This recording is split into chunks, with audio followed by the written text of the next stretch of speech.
Bravo, vous êtes bien sur l'Inco. Aujourd'hui, nous allons vous prouver que, contrairement à ce qu'elle répète partout, Valérie Pécresse n'est de droite que quand ça l'arrange. Démonstration en 3 points.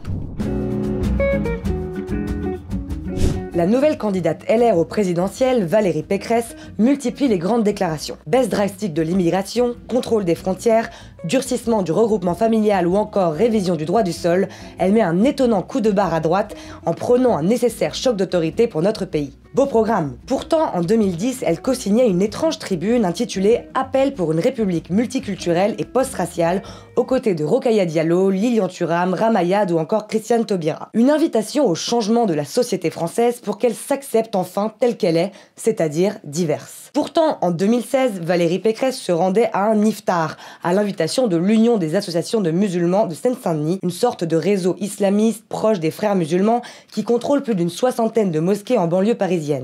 Elle y était comme un poisson dans l'eau. Alors je voudrais vous saluer tous ici, président d'associations musulmanes, saluer tous les habitants de Seine-Saint-Denis qui sont venus à cet iftar. Pourtant, à la primaire de 2017, Valérie Pécresse avait soutenu Alain Juppé qui défendait l'idée d'intégrer les immigrés en respectant leur diversité et leur identité. Parmi les élus de la région Île-de-France qu'elle préside et qui la soutiennent, on trouve des personnages comme le maire d'Aulnay-sous-Bois, Bruno Béchiza, ancien officier de police qui avait mis en cause ses collègues lors de l'affaire Théo en 2017, au mépris total de la présomption d'innocence et qui entretient des liens plutôt confus avec des islamistes de sa ville. En 2015, il avait ainsi prêté son gymnase municipal à des prédicateurs salafistes comme Nader Abou Anas ou Mehdi Bouzi, qualifiés entre autres d'adeptes de discours pro-djihadistes par la préfecture. En 2017, à la demande de l'Union des associations musulmanes de Seine-Saint-Denis, il se sépare de sa collaboratrice Nadia Amour pour l'unique raison qu'elle avait osé qualifier la burqa de symbole de l'oppression de la femme. Et en 2018, il accorde un bail locatif à l'EMJF, une association musulmane sulfureuse qui voulait créer une école privée musulmane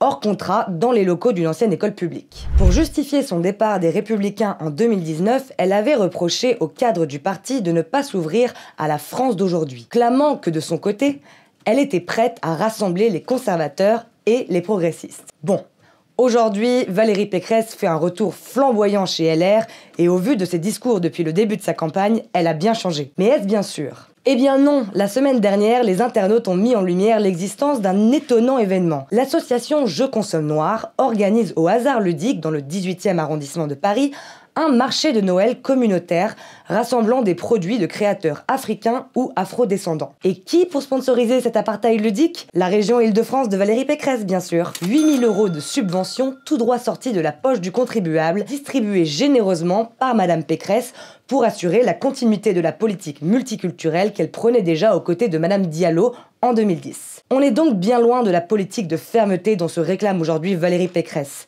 On est plus proche d'une politique de l'hypocrisie et du discours adapté à un électorat supposé. 2012. À l'époque de la Manif pour tous, la députée UMP Valérie Pécresse courait après la droite conservatrice en se rendant à des manifestations avec d'autres cadres du parti comme Xavier Bertrand ou Laurent Wauquiez et en votant contre la loi Taubira. Propose même de démarier les couples homosexuels et affirme que le conseil régional ne subventionnerait jamais la théorie du genre. 2013. Elle revient sur ses propos sur France Culture, disant qu'en tant que républicaine, elle appliquera la loi en ne s'opposant pas à des unions homosexuelles. 2014. Elle dit avoir changé d'avis sur la loi Taubira tout en se prononçant en faveur de verrous très solides pour interdire la PMA et la GPA. 2015. Elle fait figurer sur ses listes pour les élections régionales plusieurs membres du mouvement politique Sens commun, issus de la Manif pour tous, et réaffirme clairement sa position anti-marchandisation du corps humain, anti-GPA et anti-PMA. Des revirements incessants conclus par une seule vérité. Valérie Pécresse participe aujourd'hui activement à la propagande LGBT et à la destruction du genre. Son nom devient vite un oui quand, sur France 2 en septembre 2021,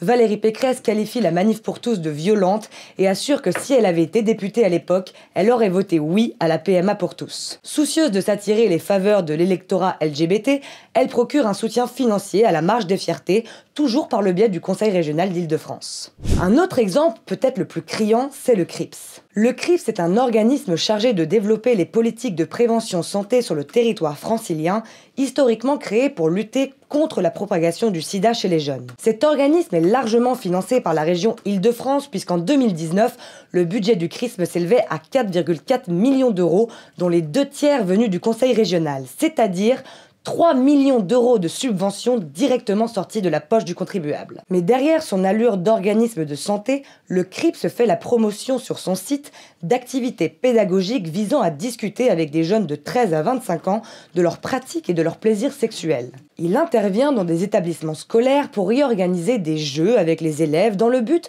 de développer un esprit critique sur les normes sociales, sur le genre et les sexualités pour comprendre la notion de stéréotypes en lien avec le genre et l'orientation sexuelle. Parmi ces jeux, on trouve par exemple le milkshake du plaisir, qui propose aux enfants de reconstituer dans l'ordre chronologique les différentes étapes d'un rapport sexuel. Il y a aussi le jeu de la rosine, qui propose aux enfants de s'entraîner à la pose d'un préservatif.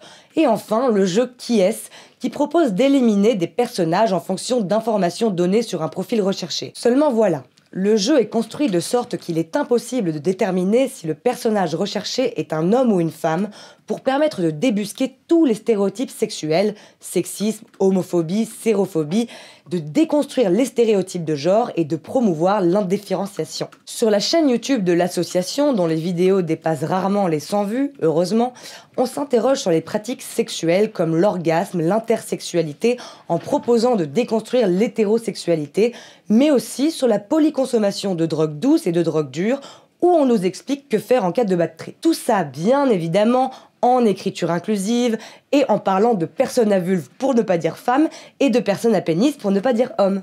D'accord, ok, très bien. Écoute, on va passer à la suite. On est donc bien loin de la promesse de départ, ce que Valérie Pécresse décrit comme le bras armé de la prévention contre le sida en Île-de-France. Il s'agit en fait d'une machine de propagande qui promeut largement toutes les théories du lobby LGBT devant des enfants de 13 ans. Sur le plan environnemental, Valérie Pécresse prône aujourd'hui une écologie d'espoir face à l'urgence climatique. Elle refuse l'instauration d'une écologie punitive, autoritaire et antisociale qui frapperait les plus modestes à coups de taxes et d'amendes. En échange, elle incite plutôt au développement d'énergies renouvelables tout en promettant de revenir sur la fermeture programmée de plusieurs centrales nucléaires et en promouvant la construction de 6 nouveaux EPR. En 2018, pourtant, elle annonçait vouloir engager la région Île-de-France vers le chemin du progrès en assumant sa sortie progressive du nucléaire afin de faire de la région Île-de-France la région européenne en matière d'environnement. Aujourd'hui, et à l'approche de la présidentielle, elle ne veut plus entendre parler de nucléaire bashing, selon ses mots, et la révolution est en marche. Sur le plan des énergies renouvelables, c'est moins de l'environnement que de son portefeuille dont Valérie s'est souciée ces dernières années. Revenons en arrière. En 2007, le Grenelle de l'environnement avait déclaré la construction d'éoliennes sur terre et en mer. Personne ne veut du projet, pas même EDF, qui estime que la France n'en a pas besoin. Le projet prend l'eau et patine jusqu'en 2011. Une très belle année pour la famille Pécresse, puisque Valérie est nommée ministre du budget et Jérôme, son mari, promu président d'Alstom Renouvelable. Subitement, EDF va changer d'avis et décider qu'il faut finalement plein d'éoliennes en mer. L'entreprise annonce aussi qu'elle s'allie à Alstom pour obtenir les 5 chantiers de l'appel d'offres. Décision très surprenante quand on sait qu'Alstom ne dispose absolument pas de turbines adaptées à la mer, mais uniquement d'un concept qu'il appelle l'Aliade. Il faut donc dépenser des dizaines de millions d'euros pour développer une nouvelle turbine, et ni Alstom ni EDF n'ont l'intention de les financer. Sauf que Jérôme Pécresse, patron d'Alstom, dispose désormais d'une alliée de taille, le ministre du budget elle-même, qui détient la clé du coffre-fort de l'État. Comme par magie, tous les obstacles s'évanouissent donc devant Alstom les uns après les autres. Valérie Pécresse se met à soutenir de toutes ses forces l'appel d'offres et pendant des mois, son cabinet va soutenir l'investissement massif dans l'éolien en mer, contre l'avis d'ailleurs de tous les autres ministères à l'époque. Je vous épargne les détails, mais évidemment, le projet s'est transformé en énorme fiasco. Alstom a été contraint de vendre son activité renouvelable à General Electric. Eux ont promis la création de 1000 emplois français qui n'ont jamais vu le jour. Jérôme Pécresse a conservé son poste de président.